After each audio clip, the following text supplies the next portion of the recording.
So hello guys, welcome back to my YouTube channel Money with Manish.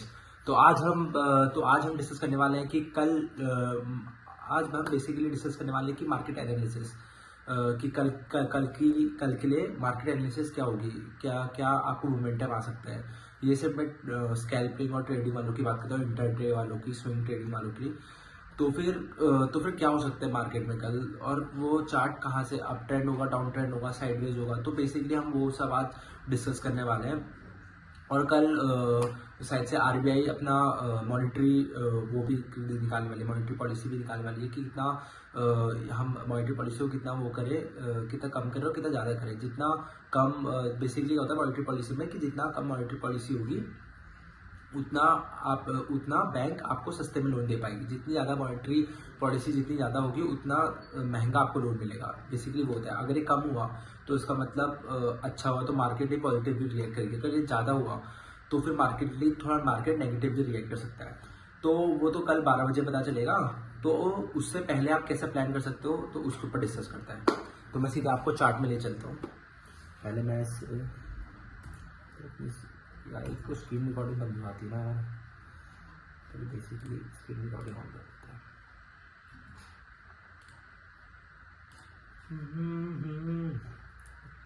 तो हाँ, तो start. तो जैसे आप देख सकते हैं निफ्टी 50 का यहाँ मैंने चार्ट खोल रखा है। अरे रुको, पहले मुझे सब कुछ हटाने दो इसमें से।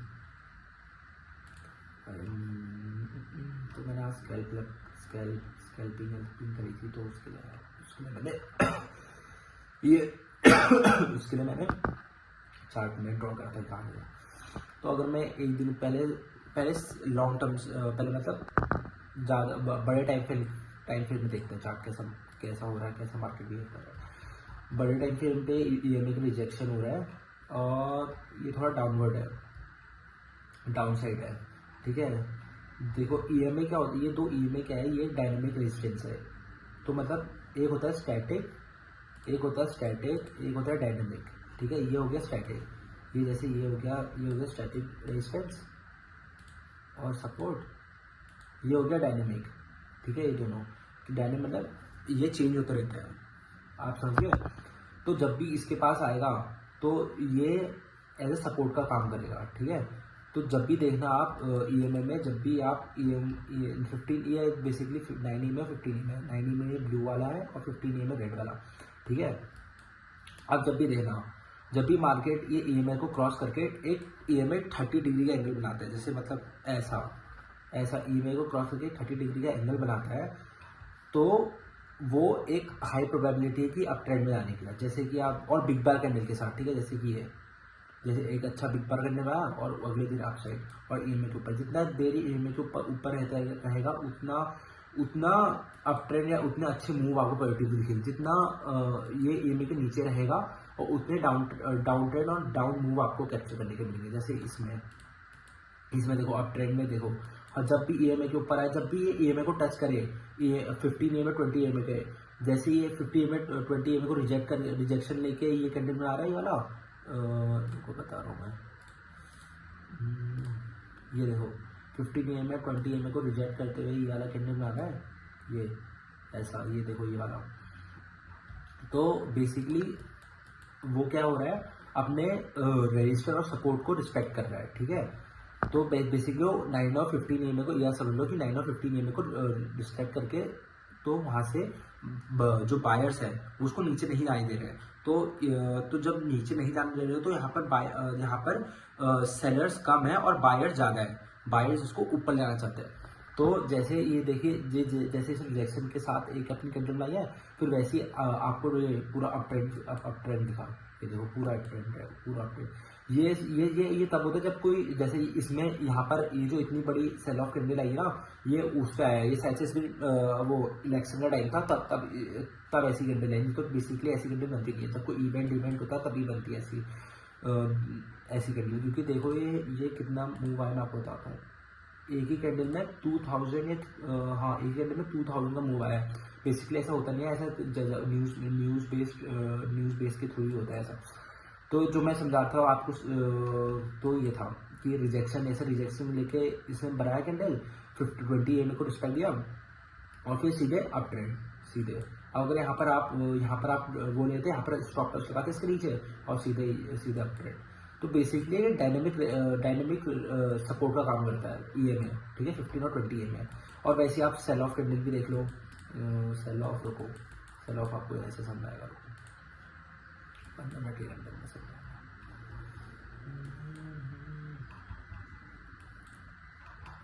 तो चार्ट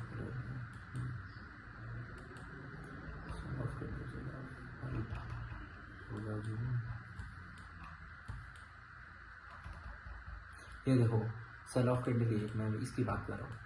ये जब भी EMA के नीचे आया यहाँ पर, ये देखो एक स्ट्रॉन्ग एक अच्छी कैंडल मिलना चाहिए EMA के नीचे, जैसे ये वाली कैंडल, जैसे मान लो ये वाली कैंडल, ठीक है, इससे आपको अच्छा समझा। अच्छी कैंडल, ऐसी अच्छी कैंडल, इस कैंडल की बात करो, ऐसी अच्छी कैंडल बैठ जी EMA के नीचे। जब भी अगर अप ट्रेंड हो और फिर डाउन ट्रेंड जाना चाहता है तो ऐसी हैंडल कैंडल, ऐसी हेल्दी कैंडल बनना चाहिए, ठीक है, ऐसी हेल्दी कैंडल बननी चाहिए चार्ट में, तभी डाउन ट्रेंड फॉलो होता है। देखो ऐसी बिग बार कैंडल, ऐसी जैसी EMA के नीचे गई, अब फिर उसके बाद तो आपको कहाँ ट्रेड लेना चाहिए, हमेशा ये 9 EMA और 20 EMA को जब टच करेगा ना, तब आपको एक और रिजेक्शन लेवल, जैसे ऐसी कैंडल बनाएगा, ऐसे रिजेक्ट करते हुए, तभी आपको ट्रेड लेना है। जैसी ऐसी कैंडल बनाए, तभी इसके हाई पे आप रखना ऐसे और ट्रेड करते रहना। देखो ट्रेड करते रहेगा, आप कितना अच्छा टारगेट दिया। अगर मान लो आप बाई चांस यहाँ पर भी लेते हो, इसके यहाँ पर भी, ये कैंडल बनने के बाद लेते हो, चलो ये कैंडल बनने के बाद लेते हो, तो फिर भी आपको कितना रिटर्न दिया है, 500 पॉइंट्स का। और 500 पॉइंट्स बहुत होता है, तो आपने देख दिया ऐसे। तो ऐसे ये EMA वर्क करता है। अब इसके बहुत सारे रीजन होते हैं, एक तो प्राइस एक्शन भी होता है, वो सब होता है, उसके बाद हम बात नहीं करेंगे प्राइस एक्शन। ये सब प्राइस एक्शन अगर EMA तभी काम करता है, चलो ये बताता हूँ, अगर EMA तभी काम करता है तो प्राइस एक्शन को आप फॉलो करो। जैसे प्राइस एक्शन अभी ट्रेंड ऊपर, up trend net price action, ठीक है, पॉजिटिव ट्रेंड का प्राइस एक्शन, तो हमेशा आप ट्रेंड को फॉलो करना, ट्रेंड इज द मेन की, ठीक है, आप हमेशा ट्रेंड को ही फॉलो करना। जैसा ट्रेंड, अगर डाउन साइड का ट्रेंड है, अगर जैसे अप साइड का ट्रेंड है और डाउन साइड स्कैल्प कर रहे हो, तो आपका हमेशा स्टॉप लॉस हिट होगा।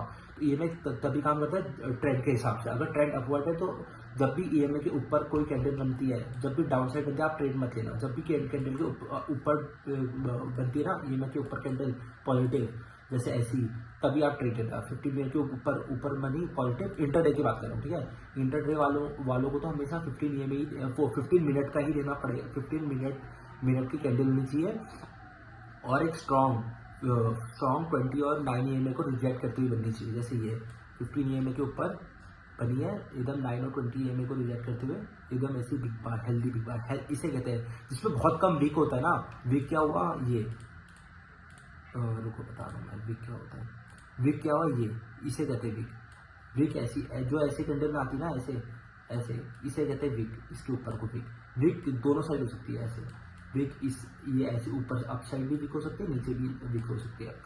वीक क्यों बनती है, वीक इसलिए बनती है जब सेलर्स का भी प्रेशर हो और बायर्स का भी प्रेशर हो, ठीक है। इनडिसीजन कैंडल कैसी बनती है, ऐसी बनती है, जहां पर बीच में ये इसका बार होता है और वीक ऐसी होती है। तो ये होगी इनडिसीजन, कि यहाँ पर बायर्स भी है और यहाँ सेलर्स भी है, समझ लो, सॉरी यहाँ पर सेलर्स भी है, यहाँ सेलर्स भी है और यहाँ बायर्स भी है। तो ये दोनों वो करते हैं, क्या बोलते हैं, ये दोनों पैसा लगाते हैं कि हमें कहाँ किस साइड को मूव दिखना चाहिए। जो हाई इंस्टीट्यूशन वाले होते हैं, वो तो लगाते हैं 1000 करोड़, वो एक ही बार में चार्ट को ऐसा घुमा देते हैं। तो हम उसकी बात करेंगे, ठीक है, हम जिसकी बात कर रहे हैं वो ये है। तो वीक आपको मैं समझा दिया, वीक क्या होती है, ठीक। तो अब ये सब मैंने आपको बता दिया, मोटा मोटा मतलब ऊपर बता दिया। अब हम डिस्कस करते हैं कल क्या मार्केट होने वाला है।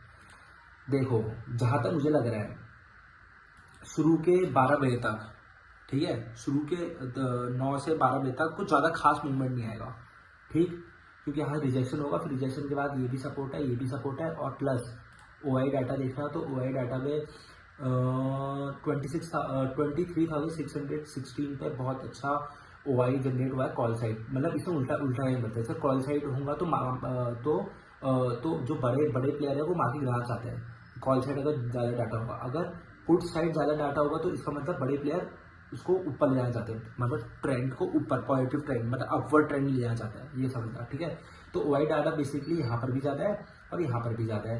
तो बेसिकली इसमें क्या होगा कि ये भी पैसा बनाएंगे, मार्केट अगर इन दोनों के बीच में रहा तो ये भी पैसा कमाएगा, ये भी पैसा कमाएगा। तो मार्केट यही ऐसी रहने वाला है अगर 12 बजे तक, जहाँ तक मेरी प्रोबेबिलिटी है, ठीक है। प्रोबेबिलिटी 50-50% होती है, कुछ भी हो सकता है, पर जहाँ तक मेरा मानना है कि मार्केट ऐसे ही रह जाएगा।